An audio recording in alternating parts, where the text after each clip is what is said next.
वन्दे ब्रह्मपुराधिपं श्रीसहजानन्दं च मूलाक्षरम् श्रेयस्कारणसद्गुणैकनिलयम् श्रीप्रागजिह्वावत ब्रह्मोपासनधारकं गुरुहरिं यज्ञं तथा योगिनं प्रत्येवं प्रमुखं महन्तमनिशं श्रीजेस्वरूपं मुदा મહિમાનો મહિમા પ્રવચન માળામાં આજે 20મી જાન્યુઆરી 2025 સોમવારના દિવસે તમામ સંતો હરિભક્તોને મારા સાષ્ટાંગ પ્રણામ. જય સ્વામિનારાયણ. હેપી વચનામૃત દ્વિશતાબ્દી મહોત્સવ. હેપી પ્રમુખ સ્વામી મહારાજ શતાબ્દી મહોત્સવ. ગરડા અંત્ય પ્રકરણનું 23મું વચનામૃત આપણે સાંભળી રહ્યા છીએ, જેમાં મહારાજ આપણને માનસી પૂજાની રીતિ નીતિ પ્રણાલિકા બહુ સુંદર છણાવટ સાથે સમજાવે છે. માનસી પૂજા એ આધ્યાત્મિક માર્ગમાં ભક્તિનું અવિભાજ્ય અંગ છે. જો તમારે ભગવાનના વાલા થવું હોય, ભગવાનનું સામીપ્ય પ્રાપ્ત કરવું હોય, અખંડ ભગવાન તમારી સાથે છે એવી અનુભૂતિ કરવી હોય તો ભક્તિ માર્ગના તમામ સંતો હરિભક્તો મુમુક્ષુઓએ સાધકોએ માનસી પૂજા કરવી જરૂરી છે.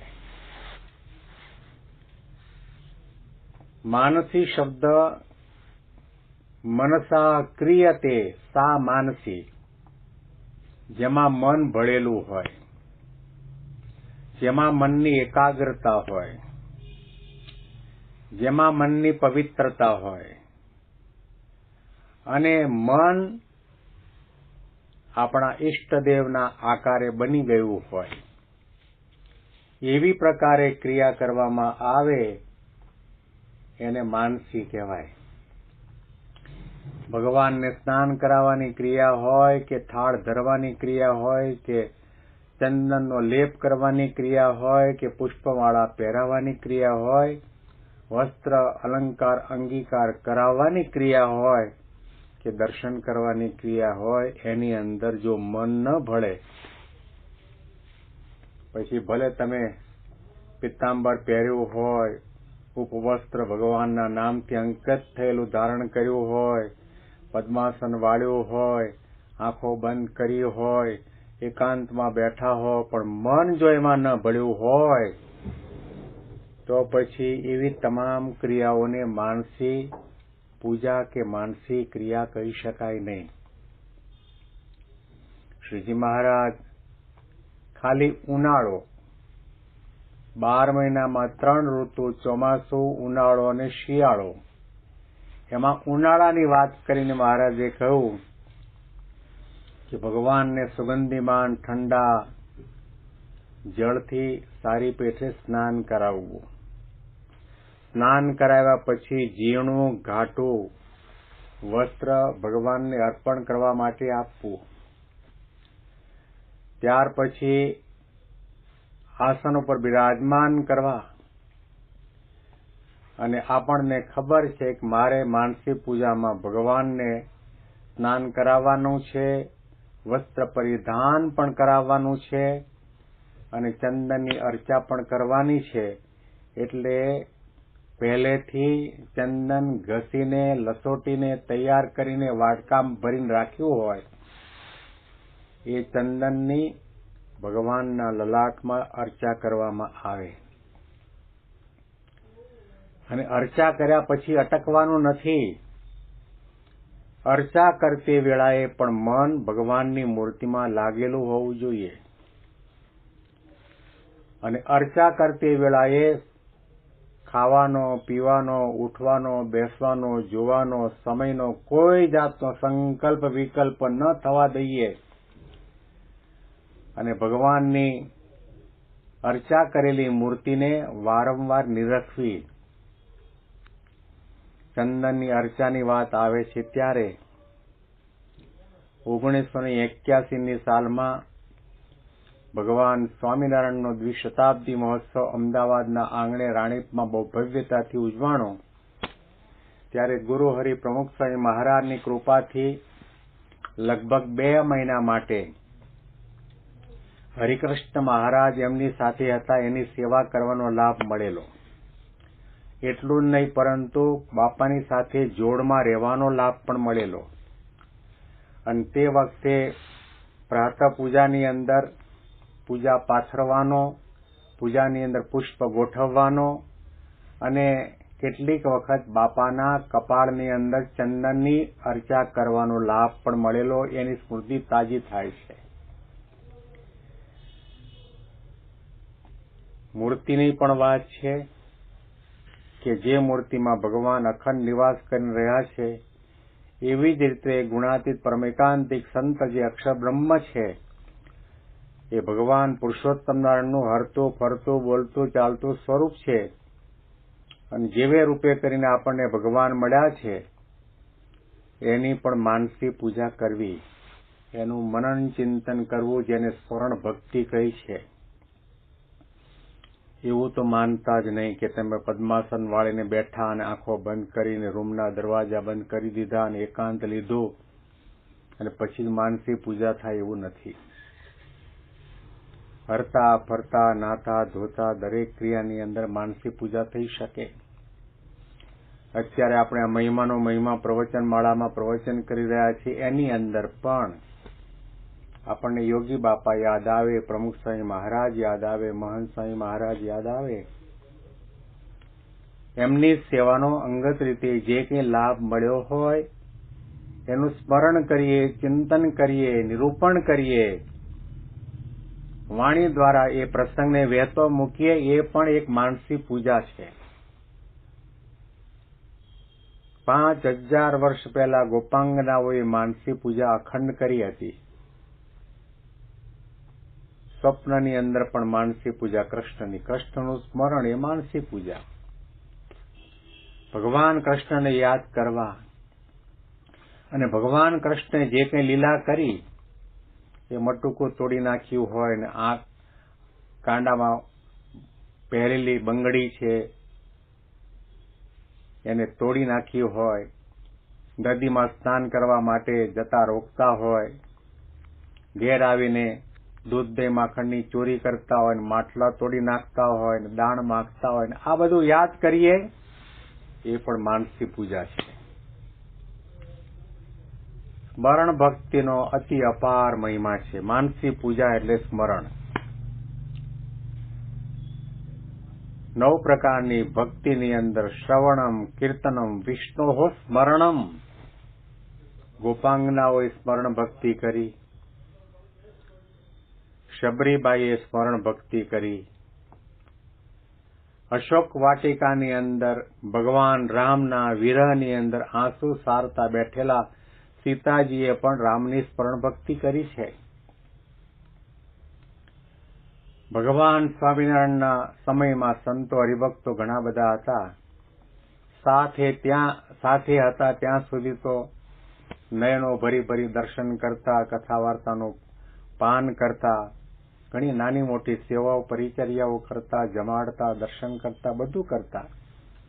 પણ જયારે ગઢપુરનો ત્યાગ કરીને મહારાજ પોતે ગુજરાત કચ્છની અંદર વિચરણ કરવા માટે નીકળે ત્યારે એમના વિરહ અને વિયોગની અંદર લાડુબા, જીવુબા, જમકુબા એ ભગવાન સહજાનંદ સ્વામી મહારાજનું સ્મરણ કરતા. મહારાજે અહીંયા આગળ બેસીને કથા વાર્તા કરી અહીંયા રંગે રમ્યા, કેલા નદીમાં સ્નાન કરવા માટે જતા હતા. આ લાંબી ઓસરીની અંદર સંતોની પંગત કરીને પીરસતા હતા. માણકી ઘોડી ઉપર બિરાજમાન થઈને વિચરણ કરવા નીકળતા હતા. લક્ષ્મીવાડીમાં પધારતા હતા. એ સ્મરણ ભક્તિ. મિલનમાં જે ભક્તિ થાય છે, પ્રત્યક્ષપણે આપણે સાથે હોઈએ ત્યારે જે ભક્તિ થાય, સેવા થાય, દર્શન થાય, એ ભક્તિનું અલ્પ વિરામ છે. જ્યારે વિયોગ અને વિરહની અંદર ભગવાનની ભક્તિ થાય છે, સ્મરણ ભક્તિ થાય છે, એ ભક્તિનું પૂર્ણ વિરામ છે, ભક્તિનું સાતત્ય છે. અખંડ યાદ આવ્યા જ કરે, આવ્યા જ કરે, આવ્યા જ કરે. તો શ્રીજી મહારાજે અહીંયા આગળ બહુ સુંદર રીતે વાત કરી.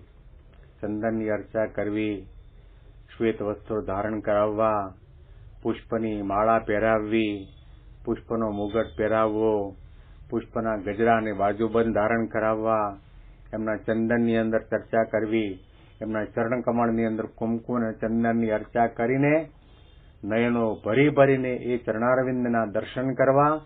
અને માનસીમાં તો મહારાજે ના નહીં પાડે. મહારાજના અંગત સેવકો હોય, મૂળજી બ્રહ્મચારી હોય કે પછી પ્રમુખ સ્વામીના સેવકો નારાયણચરણ સ્વામી હોય કે પછી કૃષ્ણવલ્લભ સ્વામી હોય કે પછી ધર્મચરણ સ્વામી હોય કે યોગીચરણ સ્વામી આપણને ના નહીં પાડે કે સ્વામીને ભીડો પડશે માટે તમે દૂરથી દર્શન કરો. અરે ભાવ જાગે તો એમના ચરણ ઉઠાવીને પોતાની છાતીમાં સ્થાપો. હેત જાગે તો મહારાજે કહ્યું કે આવી રીતે શણગાર સજાવી, પૂજા કરી, અર્ચના કરી, હાર પહેરાવી, એક વખત મળો, 2 વખત મળો, 3 વખત મળો. હેત હોય તો વારંવાર મળો. અને એવો ભાવ જાગતો હોય તો તમે ભેટી જ રહો, ભેટી જ રહો, છૂટા પડો જ નહીં. માનસી પૂજાની અંદર કોઈ જાતની મર્યાદા નથી, કોઈ જાતનો બાધ નથી. અને માનસી પૂજાની અંદર ઠાકોરજી અને ગુરુહરિને જેવા લાડ લડાવવા હોય, જેવા આપણને હેતના ઉભરા આવતા હોય, એ પ્રમાણે તમે ભક્તિ કરી શકો, પ્રેમ દાખવી શકો, તમારા સંકલ્પ હોય એ પ્રમાણે સેવા, દર્શન વગેરે કરી શકો. તો મહારાજના 2-4 શબ્દો આપણે વાંચીએ અત્યારે. તે પ્રથમ તો લલાટને વિશે ચર્ચીને લલાટને સારી પીઠે નિરખવું, તથા હાથને વિશે ચર્ચીને હાથને સારી પીઠે નિરખવા, તથા હૃદય, ઉદર, સાથળ, પિંડી એ આદિક જે અંગ તેને વિશે તે ચંદનનું લેપન કરીને તે અંગને નિરખવા, તથા ચરણારવિંદની ઉપર અને તળે સુંદર કુમકુમ ચોપડવું અને તે ચરણારવિંદને નિરખવા. પછી મોગરા, ચમેલી, ગુલાબ, ચંપો આદિક જે સુગંધિમાન પુષ્પ, તેના હાર તથા કંકણ, બાજુબંધ, ટોપી આદિક જે આભૂષણ તે પુષ્પના પહેરાવવા. અને મોગરાના પુષ્પ જેવું ધોળું અને ઝીણું અને બહુ ભારે નહીં એવું વસ્ત્ર મસ્તકને વિશે ધરાવવું, તથા ધોળી, ઝીણી અને હલકી એવી જે સુંદર પછેડી તે ઓઢાડવી. પછી તે ભગવાનને મળવું, તે 1 વાર મળવું, 2 વાર મળવું, જેવો પોતાને હેત ઉપજે તે મળવું, તથા ભગવાનના ચરણારવિંદ પોતાની છાતીમાં લેવા તથા મસ્તક ઉપર ધારવા. આ બધી ક્રિયાની અંદર મન ભળવું જોઈએ, ભાવ ભળવો જોઈએ, પ્રેમ ભળવો જોઈએ, મહિમા ભળવો જોઈએ, દિવ્ય ભાવ મળવો જોઈએ. અને ધન્ય ભાગ્યપણાનો ભાવ ભળે તો એ માનસી પૂજાનો આનંદ અનેરો છે. આના અનુસંધાનમાં વિશેષ વાતો આપણે આવતીકાલના પ્રવચનમાં આજ વચનામૃતના માધ્યમથી સાંભળીશું. તમામ સંતો, હરિભક્તો અને મારા સાષ્ટાંગ પ્રણામ. જય સ્વામિનારાયણ.